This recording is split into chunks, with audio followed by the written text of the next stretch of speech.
Start.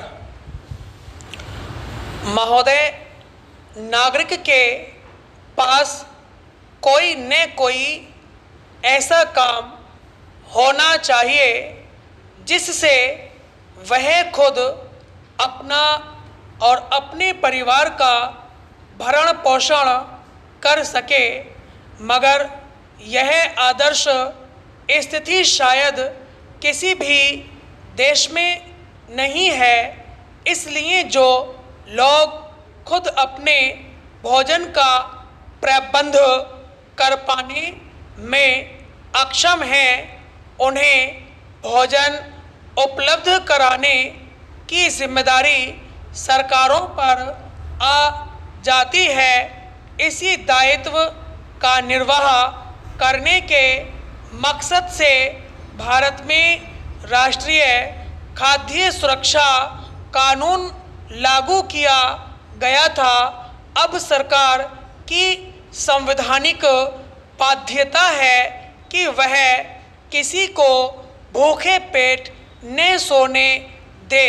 इस उद्देश्य की पूर्ति के लिए खाद्य सुरक्षा योजना के तहत हर गरीब व्यक्ति को हर महीने 5 किलो अनाज उपलब्ध कराया जाता रहा है। अत्यंत गरीब परिवारों को अंत्योदय योजना के तहत प्रति परिवार 35 किलो अनाज उपलब्ध कराया जाता है। खाद्यान्न सुरक्षा योजना के तहत चावल, गेहूं और मोटे अनाज के लिए 3, 2 और 1 रुपये प्रति किलो पर भुगतान करना होता है, जबकि अंत्योदय योजना में अनाज मुफ्त दिया जाता है।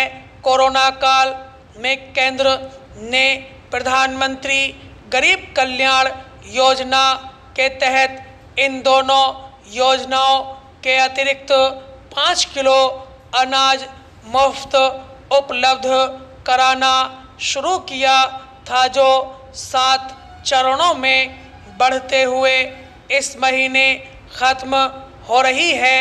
अब केंद्र सरकार ने प्रधानमंत्री गरीब कल्याण योजना को आगे न बढ़ा कर राष्ट्रीय खाद्य सुरक्षा योजना और अंत्योदय योजना के तहत मिलने वाले अनाज के वितरण की अवधि 1 साल और बढ़ा दी है।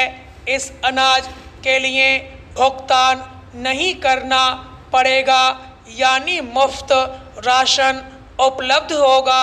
सरकार का कहना है कि करीब 81 करोड़ 30 लाख लोगों को इस योजना का लाभ मिलेगा और इस पर करीब 2 लाख करोड़ रुपये का खर्च आएगा, जिसे सरकार वहन करेगी।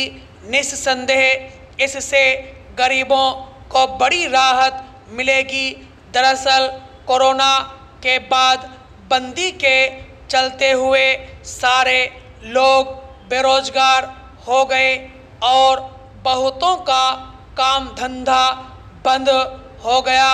ऐसे में बहुत तेज़ी से गरीबों की संख्या में वृद्धि हुई।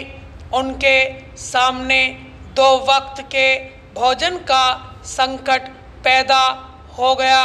उन्होंने भोजन पहुंचाना सरकार का संवैधानिक कर्तव्य है, मगर यह सवाल फिर भी बना हुआ है कि इस तरह इतनी बड़ी आबादी को सरकार कब तक मुफ्त राशन उपलब्ध कराती रह सकती है।